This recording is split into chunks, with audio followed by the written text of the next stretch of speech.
हाँ जी, तो दोस्तों welcome back to Bros and Banter. और आज की इस वीडियो में दोस्तों बार्सिलोना से रिलेटेड अपडेट्स भर भर के लेके आया हूं मैं। हम लोग बात करेंगे कि कितनी कमाई हो चुकी है बारसा की राउंड ऑफ 16 में पहुंचने पे। हम लोग यहाँ पे बात करने वाले हैं एक नया डील। बार्सिलोना यहाँ पे एक नया स्पॉन्सर नहीं बोलेंगे, एक कमर्शियल डील साइन कर रही है। क्या है डील में, उसके डिटेल्स को जानेंगे। एंड हम लोग यहाँ पे बात करने वाले कि बारसा का एक नया स्पॉन्सर आने वाला था, जो पीछे हमारे जो यूएन का हमारा जो फाउंडेशन है, चैरिटी स्पॉन्सर था, उसको रिप्लेस करने वाला था। उसके बारे में कुछ अपडेट आ रही है, मैं आपके साथ शेयर करता हूँ। हम लोग डिटेल में बात करने वाले 3 यंगस्टर्स जिनके साथ बारसा इस समय पे लिंक हो रही है। Don't stop deco. ये भल्लाल देव का जो रथ आप चला रहे हो दोस्त, यहां पे बस उसको चलाते रहिए भाई। ऐसे प्लेयर्स को साइन करते रहिए, पोटेंशियल्स को साइन करते रहिए। तो इन सारी चीजों को डिटेल में बात करेंगे, एक आधी अपडेट्स हम आगे पीछे कवर कर लेंगे। तो let's start with the UCL की इनकम जो बार्सिलोना ने कमाई है अभी तक इस सीजन में। देखो दोस्तों, वैसे तो आम टीमों को यहां पे 18 मिलियन पार्टिसिपेट करने के मिलते हैं चैंपियंस लीग में। जैसे ही कोई भी टीम चैंपियंस लीग के लिए क्वालिफाई होती है, जैसे कि एग्जांपल के लिए वियारियल यहां पे स्पेन से क्वालिफाई करके गई है, तो उनको मिलेंगे 18.6 मिलियन यूरोस। बट कुछ हेरिटेज क्लब्स होते हैं जिनको भाई एक्स्ट्रा बोनस मिलता है, जिनके फैन बेस एक्चुअली बहुत बड़े होते हैं, तो दैट इज वाई उनको कहीं ना कहीं कुछ एक्स्ट्रा पैसा दिया जाता है। और बार्सिलोना, थैंकफुली दोस्तों, Barcelona is in that list भाई। हम लोगों को दोस्तों खाली क्वालिफाई करने भर में भाई हम लोगों को 35 मिलियन 35.38 मिलियन यूरोज मिल चुके हैं। तो ये तो एक बेसिक सी कमाई हमने बिना मैच खेले जस्ट क्वालिफाई करने के बाद ही हमारी हो चुकी है यूसीएल में। बट हमने 8 मैचेस खेले, हम लोग राउंड ऑफ 16 तक पहुंच चुके हैं। तो उनका पैसा कितना हुआ है ब्रेकअप का, मैं आपके साथ शेयर करता हूं। देखिए दोस्तों, हम लोगों ने यहाँ पे बनाए हैं 10.5 मिलियन यूरोस, 5 जो हमने विक्ट्रीज निकाली हैं, और निकालते तो शायद से और बढ़ जाता। 2.1 मिलियन यूरोस लगभग अराउंड पड़ता है ये। हमने एक जो ड्रॉ निकाला है दोस्तों, उसका हमको मिला है 0.07 मिलियन ओनली भाई। यहाँ पे भाई थोड़ी सी चूक होगी हमसे, क्लब ब्रूज को हरा देते तो भाई यहाँ पे और ऊपर फिनिश करते, थोड़ा और पैसा मिलता, और भाई यहाँ पे डेफिनेटली मतलब थोड़ी इनकम ज्यादा हो जाती है। बट चलो ठीक है भाई, ज्यादा लालची नहीं होना। 5th पोजीशन पे फिनिश किया, which is I believe so भाई, बहुत अच्छी बात है। देन भाई अगर हम बात करें, यहाँ पे 11 मिलियन हमें मिला है direct qualification into round of 16। ये एक्स्ट्रा पैसा हमें मिल रहा है। Additional 2 million for finishing in top 16। और इसके सिवाय दोस्तों 5th पोजीशन फिनिश करने के मिले हमें 8.8 मिलियन यूरोज। पैसा आ रहा है दोस्तों, पैसा आ रहा है। इन टोटल, ग्रैंड टोटल अगर निकाला जाए तो भाई यहाँ पे बार्सिलोना ने 87 मिलियन यूरोज कमा लिया है अभी तक राउंड ऑफ 16 के जितने मैचेस हमने खेले हैं, राउंड ऑफ 16 तक पहुंचने तक के, which is a huge amount of money. आपको याद है भाई, पिछली बार हमने आई बिलीव हमने लगभग if I am not wrong 110 या 115 मिलियन कमाए थे। तो हम भाई उस नंबर के काफी क्लोज आ चुके हैं। बट अब यहां से और पैसे कमा पाना बहुत ज्यादा टफ होगा, बिकॉज भाई जो इस बार का जो चैंपियंस लीग का फुटबॉल है बहुत ही ज्यादा टफ होने वाला है। ऐसा नहीं है, कंपटीशन एक्चुअली बहुत बढ़िया हो चुका है, सामने बहुत अच्छी अच्छी टीम्स खेलने वाली आ चुकी हैं, और हम लोगों ने देख लिया कि भाई छोटी छोटी टीम्स भी हमें थोड़ा सा प्रॉब्लम क्रिएट कर सकती है हमारे लिए। बट यार पैसा तो काफी कमा लिया, विच इज 87 मिलियन यूरोस। और पैसे की बात हो ही रही है दोस्तों, तो एक और अपडेट में सुन लो मेरे हाथों से। बार्सिलोना ने एक डील अग्री कर ली है दुबई बेस्ड कमर्शियल कॉम्प्लेक्स बनाने वाली कंपनी के साथ, ऑर्गेनाइजेशन के साथ। यहां पे वो सामने वाली जो कंपनी है, दुबई बेस्ड जो कंपनी है, वो बार्सिलोना का नाम यूज करने वाली है। They will sell their luxury apartments या फिर जो भी है कॉम्प्लेक्स जो बनाएंगे, वहां पे बार्सिलोना का वो नाम यूज करेंगे। एंड यहां पे भाई उसके लिए वो डेफिनेटली कुछ पैसा तो देंगे ही देंगे बार्सिलोना को, चाहे वो वीआईपी सीट्स, भाई पीछे से हमारे वीआईपी सीट्स खरीद लें, 50 मिलियन 40 मिलियन 10 मिलियन कुछ भी खरीद लें, कुछ तो डील होगी भाई, डील होगी। अभी एक्चुअली डिटेल्स सामने नहीं आई कि 5 मिलियन मिल रहे हैं या फिर 10 मिलियन मिल रहे हैं या फिर 2 मिलियन मिल रहे हैं इस चीज़ के, अभी कुछ भी डिटेल्स सामने आई है। बट यहाँ पे कंफर्मेशन आ चुका है, बताया जा रहा है, कंफर्मेशन नहीं बताया जा रहा है कि बार्सिलोना ने अग्रीमेंट कर लिया है। और ये जो डील है ये प्रपोज करेगी जब भी नेक्स्ट टाइम बारसा में मेंबर्स की मीटिंग होगी, उनको सामने प्रेजेंट किया जाएगा कि do you agree with this deal. और आपको पता है दोस्तों, बिना किसी भी मेंबर के अग्रीमेंट के जो वोटिंग होती है, ये किसी को नए स्पॉन्सर को साइन नहीं करते हैं। तो यस, ये एक मीटिंग होगी, उस टाइम पे डिसाइड किया जाएगा कि इसको साइन करना है कि नहीं करना इस डील को। बट आपके टेबल पे एक ऐसी डील आ चुकी है जहां पे भाई और पैसा कमाया जा सकता है। द क्वेश्चन इज कि कितना पैसा है, we will get to know भाई वेरी सून। अब हम लोग बात कर लेते हैं पैसे से कमाने से मेरे को याद आया भाई, अभी रिसेंटली मैंने आप लोगों के साथ शेयर किया था कि भाई हमारी जो जर्सी है उसमें पीछे यूएन का उनका लोगो लगाने के बार्सा 500K पे करती थी, चैरिटी करती थी।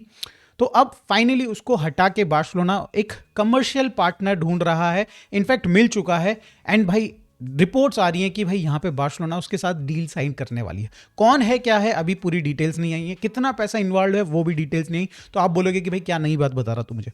नई बात दोस्तों ये है, नई बात यह है कि भाई यहाँ पे यूसीएल में, यूएफए के मैचेस में, यूएफए के जितने भी टूर्नामेंट्स होते हैं जिसमें बार्सा पार्टिसिपेट कर सकती है, उन मैचेस में बार्सा जो भी उसका कमर्शियल पार्टनर होगा, जो भी यहाँ पे स्पॉन्सर होगा, उसको नहीं लगा सकते। बट ला लीगा के जितने भी मैचेस होंगे दोस्तों उसमें बार्सा उस स्पॉन्सर का लोगो डेफिनेटली लगा सकती है जर्सी पे, बैक पे। Why not in UEFA tournament? आपका दिमाग में क्वेश्चन आ रहा होगा।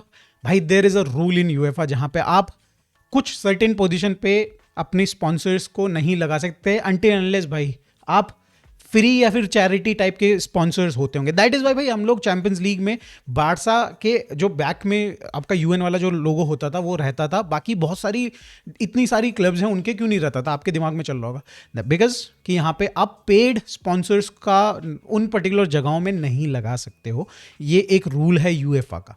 यस, अब मूव ऑन करते हैं दोस्तों, उन 3 प्लेयर्स के बारे में बात कर लेते हैं जिनको बार्सिलोना अब मॉनिटर कर रही है। सीरियस हो चुकी है भाई, सीरियस हो चुकी है। एक और एलसीबी दोस्तों इस समय पे बार्सिलोना देख रही है जिसका नाम है रूड। बहुत रूड लड़का है ये, बहुत ही रूड लड़का है। एक्चुअली इसका नाम मुझे थोड़ा सा पढ़ने में थोड़ा गड़बड़ सा लगता है, इसलिए इसका नाम है दोस्तों रूड निजस्ताड।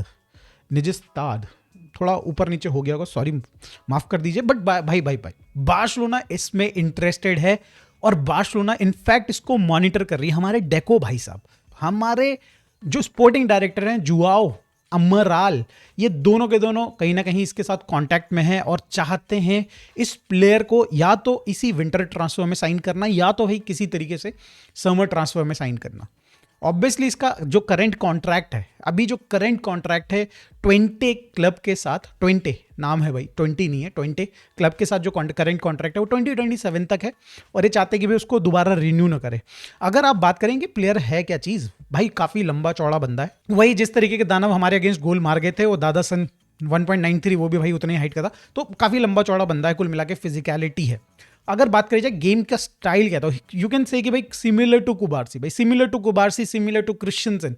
दिमाग वाला बंदा है भाई। वो यहाँ पे इंटरसेप्शंस की अगर बात करी जाए बंदे की बहुत अच्छी है। अगर बात करी जाए गेम रीडिंग की तो बहुत अच्छी है। फास्ट थोड़ा कम है, मतलब पेस नहीं है दोस्तों, रिकवरी पेस उतनी ज़्यादा नहीं है, थोड़ा एरियली हल्का सा वीक है। बट आई बिलीव सो अगर उसके बाकी एट्रीब्यूट्स को देखा जाए तो भाई भरा हुआ है, मतलब पूरा का पूरा टॉप ऊपर तक जग भरा हुआ है भाई क्वालिटीज़ में। तो लड़का बहुत सही है, कोई इसमें कोई डाउट नहीं है। अगर बात करी जाए दूसरा जो मेजर पॉइंट उसके लिए यहाँ पे बार्सिलोना जा रही है जिस रीज़न से, वो है उसका भाई अपने लीग में, भाई जो सबसे टॉप टियर लीग होती है उसमें खेलना। 400 मिनट ऑलरेडी वो टॉप टियर टीम में खेल चुका है, टॉप टियर लीग में खेल चुका है। विच मीन्स कि अगर बार्सा उसको लेके आ जाती है विंटर में, समर में, तो दोस्तों हमारा लेफ्ट सेंटर बैक का बैकअप हम लोग लेके आ रहे हैं, एक तरीके से ये मान सकते हैं। मेन टीम के लिए ये साइनिंग हो सकती है क्योंकि ऑलरेडी वो अपने यहाँ पे मेजर लीग में खेल रहा है। भाई नीदरलैंड का प्लेयर है भाई, इस समय पे देखा जाए जो बोला जा रहा है, जो सुना जा रहा है भाई, नीदरलैंड में one of the best centre backs है ये। तो या इसको देखिएगा, इस डील को जरा आप ट्रैक करिएगा और अगर कुछ भी अपडेट होगी तो भाई मैं आपके साथ शेयर करूंगा। बट लगे हैं डेको और हमारे अमराल भाई साहब लगे हुए हैं। ऐसे ही वो एक और प्लेयर के पीछे लगे हुए हैं। इनफैक्ट भाई पहुंच चुके हैं जहां जिस देश में वो लड़का है वहां पहुंच चुके हैं। क्लब ब्रूज का लौंडा जेजी बिजू, इसके पीछे डेको और अमराल पहुंच चुके हैं बेल्जियम। चॉकलेट तो खाएंगे, इसको भी देंगे जरा सी चॉकलेट भाई, मतलब भाई इसको ल्यूर करेंगे। बोला जा रहा है यहाँ पे शायद से बार्सा इसको इस विंटर ट्रांसफर में तो साइन नहीं कर पाएगी, बट यहाँ पे नेगोशिएट किया जा रहा है। अगेन वही बताया जा रहा है कि भाई अपने करंट कॉन्ट्रैक्ट जो क्लब है उसके साथ कॉन्ट्रैक्ट साइन मत करना। हम लोग तेरे को या तो ट्राई कर रहे हैं हम लोग विंटर में साइन कर लें, या तो तेरे को हम लोग ट्राई करेंगे 100% कि भाई समर में साइन करेंगे, बट तू अपना कॉन्ट्रैक्ट साइन मत करियो, एक्सटेंशन साइन मत करियो विद दी करंट क्लब जो कि है क्लब ब्रूज, राइट। तो उनके साथ कॉन्ट्रैक्ट को साइन मत करिएगा। तो ये यहाँ पे भाई इस तरीके से मीटिंग्स हो रही हैं। हमारे हमारा स्पोर्टिंग डायरेक्टर और हमारा भाई यहाँ पे स्काउटिंग हेड पहुंच चुके हैं इस प्लेयर से मिलने के लिए। तो भाई ये एक प्लेयर है जिसके साथ बारसा बहुत ज़्यादा सीरियस लग रही है। दूसरा प्लेयर जो मैंने बताया इससे पहले, उनके साथ भी बारसा बहुत ज़्यादा सीरियस है। बट एक और प्लेयर है जिसको बारसा टेढ़ी आंखों से देख रही है। इसको हमने पहले भी टेढ़ी आंखों से देखा था, बट जब इसका प्राइस पता चला हमें भाई ट्रांसफर फी का, तो हमारी टांगे खुल गई। बट अब फिर से शायद से टांगे सिल गई हैं, कुछ पैसे वैसे इकट्ठे हो गए हैं, तो देन हमारी फिर से आंखें तिरछी इस प्लेयर पे जा रही हैं, जिसका नाम है, आपने सुना होगा, एदुआर्दो क्वेंसेकाओ, ब्राजीलियन भाई, पाल्मेरास का 16 साल का यंग लेफ्ट विंगर। इसको बार्सिलोना ट्रैक कर रही है और चाहती है कि भाई बार्सिलोना में आ जाए। हम इसके ऊपर भाई काफ़ी दिनों से डिस्कशन कर रहे हैं। आई बिलीव सो 3-4 महीने से तो हम लोग बात ही कर ही रहे हैं इसके ऊपर, और बार्सिलोना इसमें इंटरेस्टेड है, कुल मिला के इंटरेस्टेड है। बट अब फिर से वापस से वो जो इंटरेस्ट एक बार को दब गया था, खत्म हो गया था, वो वापस से आई थिंक ड्रॉ के आने के जो पैसे आए हैं उससे कुछ तो इंटरेस्ट वापस से जग रहा है। बट अभी थोड़ी डील टफ हो सकती है भाई, इसके लिए पैसे काफ़ी ज़्यादा मांग सकती है पाल्मेरास, 35-40 मिलियन के अराउंड मांग सकती है। और ऐसे में बारसा इतना खर्च करना चाहेगी जबकि उनके पास यहाँ पे जेजे बिस्वू जैसे ऑप्शन अवेलेबल हैं, जो कि एक अच्छा प्लेयर भाई, जो अभी तक रिपोर्ट्स आ रही हैं वही क्लियरली बता रही हैं कि ही इज़ वेरी गुड। 18 साल का है एंड भाई he is kind of ready to join main team.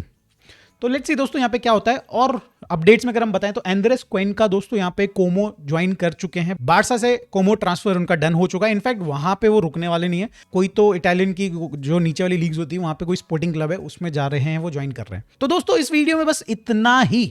अगर आपको वीडियो ये अच्छी लगी हो, जो कि लगी होगी 100%, इतना कुछ लेके आया हूं मैं भाई, आपको लगी होगी यार, अच्छी लगी होगी, तो सब्सक्राइब कर दीजिए, लाइक कर दीजिए, बिल्कुल कर दीजिए। मिलते हैं दोस्तों नेक्स्ट वीडियो में। Bye for now, take care.